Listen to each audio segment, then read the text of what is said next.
Hey everyone, Kyle once again, and welcome back to the next movie review for Halloween month of October. And today we'll be doing a review of The Reaping, released in 2007. I don't like this movie. And it's sad, because it has some good people behind this. Especially, first of all, it's sad that the director of this movie, Stephen Hopkins, directed Predator 2. Right there. Stephen Hopkins directed Predator 2. Highly criminally underrated, possibly the best underrated sequel of all time, probably. I always keep on saying that because that's how much I love Predator 2. Stephen Hopkins directed Predator 2. Now, he directed Elm Street 5, which that's the least favorite of that series. But I'd rather watch Nightmare on Elm Street Part 5, The Dream Child, more than this film, The Reaping. I'd rather watch that than this. Yeah, so Stephen Hopkins, director of Predator 2, directed this. And also a cast. It stars Hilary Swank, which she was recently won her Oscar for $1 Million Baby. I like Hilary Swank, and she was also in Insomnia as well. Christopher Nolan's Insomnia, with Robin Williams as the villain. Al Pacino. Idris Elba, Heimdall from the MCU, and among many other movies, I enjoy Idris Elba as an actor. He's in this. This came up before he joined in the MCU. David Morrissey, the governor from The Walking Dead, before playing the governor from The Walking Dead, he's in this. And the girl in this, these people, they're after is right here, AnnaSophia Robb, playing for Violet from the remake of Tim Burton's Charlie and the Chocolate Factory. She was also in Bridge to Terabithia. After this movie, she go and star in Race to Witch Mountain with Dwayne Johnson. And also Stephen Ray as Father Michael, which he's in this. He was also nominated for an Oscar. What was it? I forget the movie was. Was it Cry or something? I forget the name of the movie though. But he's another known actor. So you have some pretty good, and also William Ragsdale, who played Charlie Brewster from the original 1985 Fright Night movie. I think, as I said, my favorite vampire movie. He's in this as the sheriff. I was like, holy crap, William Ragsdale from Fright Night. Charlie Brewster is in this. Okay, cool. But the film itself, sadly though, and also, what's another thing? Also, the producers of this movie. You have Joel Silver, Susan Downey, wife of Robert Downey Jr., and director Robert Zemeckis. He produced this. Robert Zemeckis, director of Who Framed Roger Rabbit, the Back to the Future movies, Castaway, Forrest Gump. Director Robert Zemeckis, which he also produced this movie. So you have all these people behind this movie. And it's also produced by Dark Castle as well, who directed with Warner Brothers, directed the films like Orphan, House of Wax remake, Ghost Ship, 13 Ghosts. And speaking of Dark Castle, with those movies, like Ghost Ship and 13 Ghosts, the score in this movie is done by John Frizzell, who did the scores for those movies as well. But the thing is, though, the film is way too convoluted and confusing, and just falls flat. And which just sucks because also it has an interesting idea about it, because it's dealing with the 10 biblical plagues. Now, how many of those, because when they make movies usually about dealing religious stuff like that, it's usually mostly, people getting possessed, by the devil or whatever, or all these demons or whatever, possession movies, right? You don't see hardly any movies dealing with the 10 biblical plagues. Okay, it's a different idea. It could work, though, but the thing is, there's so much of this convoluted complicated, confusing thing about this movie, especially when it happens at the end. You know, it's like all this just left me really confused, and it sucks. You know. Okay, and also the film, I think it did open at number 1 at the box office. I think it was very weak opening though, and it was universally panned by critics because has an abysmal 8% on Rotten Tomatoes. I think it has a 5.0 on IMDb. 8% on Rotten Tomatoes. It was film usually universally panned by critics, you know. And I'll give this person from Fox TV saying a terrific thriller that'll keep you on the edge of your seat. I wasn't. And also, okay, one of the problems I have with this movie is, first of all, the score is very weak and forgettable, and especially the use of CGI. It's CGI OD, especially in the second half starts. But the story is that Hilary Swank, she used to work for work for the church, I think it was that. But the thing is, though, she lost her faith because her family, her husband and daughter, they were murdered by these people because they blamed her like this in this place. There was this big drought, people were dying. They blamed her and they killed her family. Okay, you got decent, and that's why it caused her to lose her faith, and that's understandable, right? And her friend, played by Idris Elba, which I liked him in this, which sadly they killed him off in a stupid way, which you didn't need to kill off Idris Elba, sadly. You didn't. He could have lived in this movie. He did.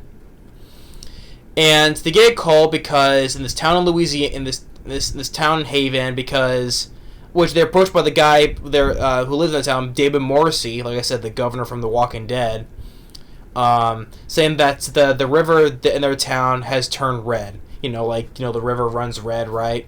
Like as blood. So they go there to investigate all these dead fish, right? And also because the reason why Hilary Swank and Idris Elba, they debunk for scientifically that are supposed to be miracles, right? Like the beginning of this, they're like in Chile, and there's this dead missionary, right? His tomb's been opened due to an earthquake, but he's been dead over 40 years, they say, but his body is like well presumed as if he just died yesterday, right? So they debunk it by finding all these toxic chemicals that these corporations have been putting in underneath the crypt, right? And that's what the chemicals and the fumes that made it preserve the body, right? So what they thought was a miracle, all these people are getting ill, right? That's been scientifically debunked. So that's what she does, right? Debunking these miracles. And so when they go to the town to find about what's causing this this river to be red like blood, right? And then all of a sudden, frogs are falling down from the sky, even though there's not a cloud in the sky, though, right? So they figure out what is going on, and also because the current it's supposed to be that this little girl was supposedly killed her brother, and that's when the whole thing started, right? That's when it started where the river was turning red. And they're figuring out what's going on until they cooking like dinner on a barbecue, like it's filled with flies and maggots. And also they go to this farm, but the cattle are dying. And their truck gets attacked by a bull. And which comes to turn, even Idris Elba, he's coming to that conclusion that the 10 biblical plagues are coming.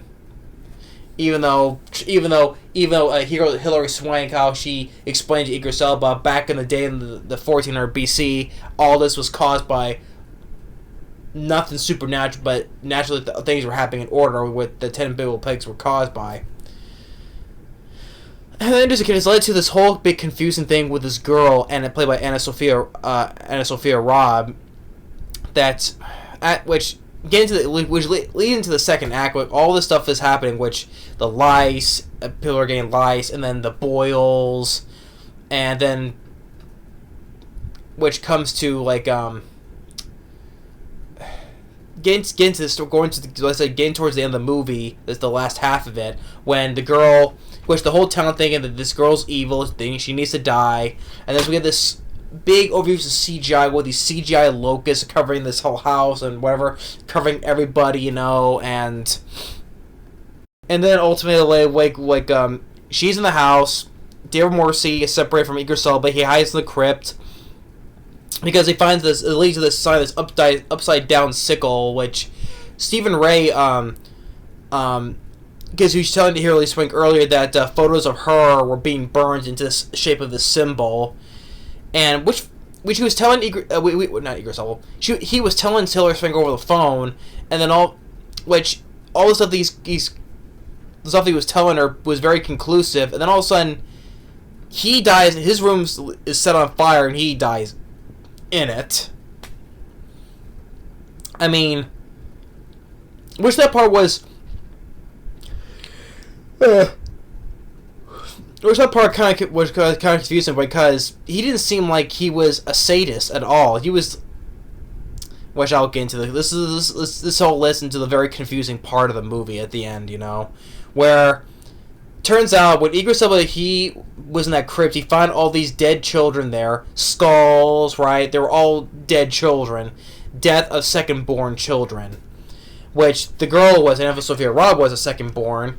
So, basically, the whole town, they're all cultists, Satanists. They're all killing off second-born children because, like, the firstborn won't be touched, right? And they're saying that she...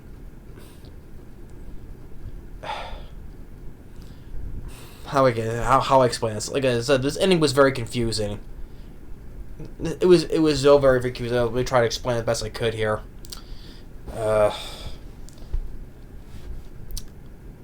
That she was a second-born, that she's the one who needs to... she's the one that needs to die, right? But the thing is, though, if she's a demon... they were basically wanting... Because since they were all... David Morrissey and all those people, they were all firstborns, right? Like, when the firstborn of their brother tried to stab her, she healed. So, basically, they couldn't touch her because if they stab her, she would heal. So, they want Hilary Swank to do it, trying to trick her into killing her. But it turns out she's an angel. So if she's an angel, then all of a sudden the hell fires of the CGI fires is coming down, killing all these satanic people. Which I know it seems like I'm jumping straight to the end here because that's how that's what we need this whole explanation to be told, right? Why this whole thing was going on. But at the same time, I'm trying to explain because it was so very confusing because is she a demon child or is she an angel? And using Hilary Swank but she was spared because David Morrissey was having her by the throat while she was her and him being lifted up, and only David Morrissey he gets disintegrated by the fire, and she was spared because apparently she is pregnant because David Morrissey in a flashy quick cut with her mate, doing Hilary Swank. That's how she was pregnant because now she is pregnant with her second-born kid now, which turns out to be supposed to be the demon kid or whatever. Because, like I said, Satan is supposed to be because he's using God's weapons, right? And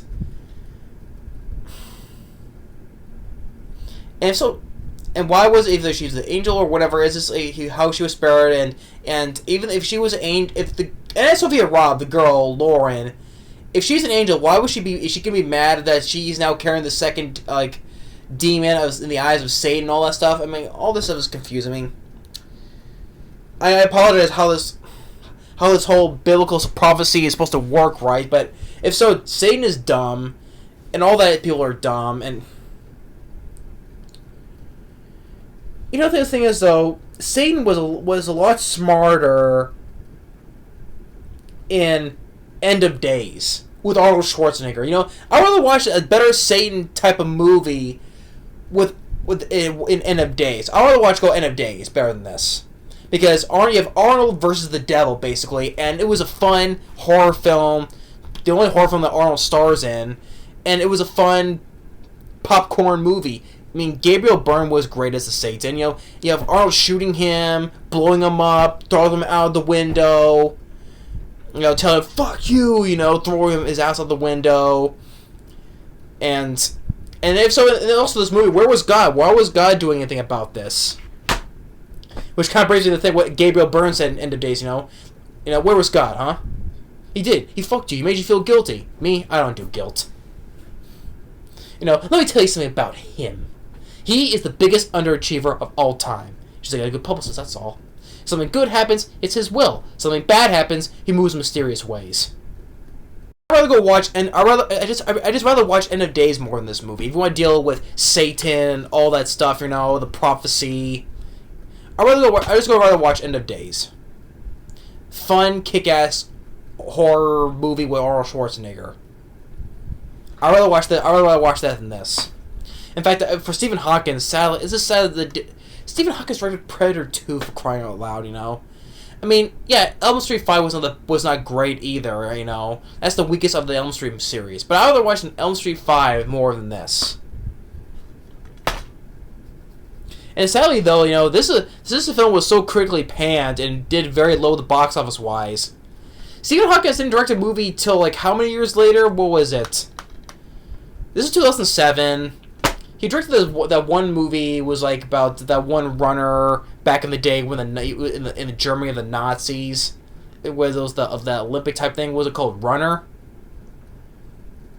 And what was that? 2018, I think. I think it was 2018. He hasn't directed a movie before. He directed this 2007. He hasn't directed a movie since until like 2018.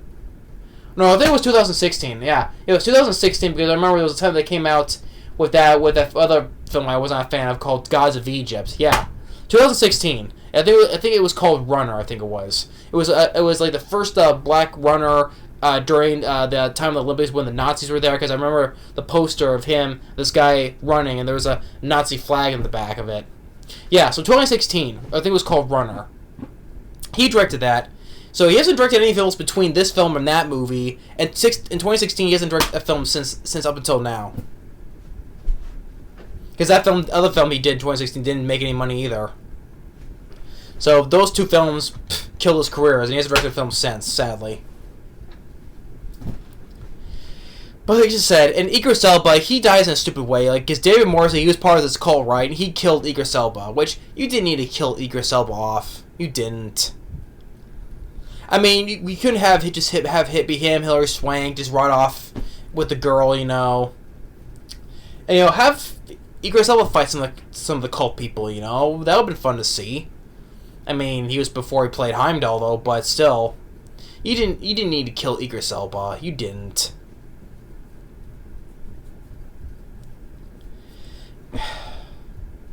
Yeah, I'm sorry by reading this much though, but this whole prophecy of the.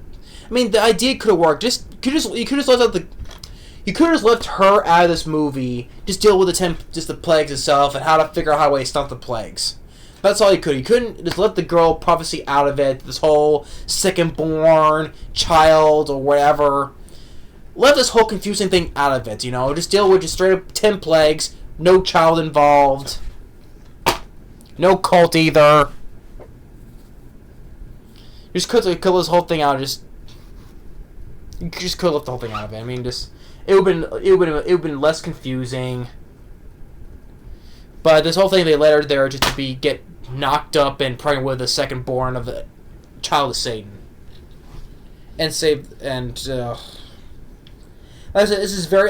complicated, convoluted, and very confusing at best, or at worst. And it's sad, like I said, Hilary Swank, I like her as an actress. She's given not much. She's trying her best, but she's not giving the best performance.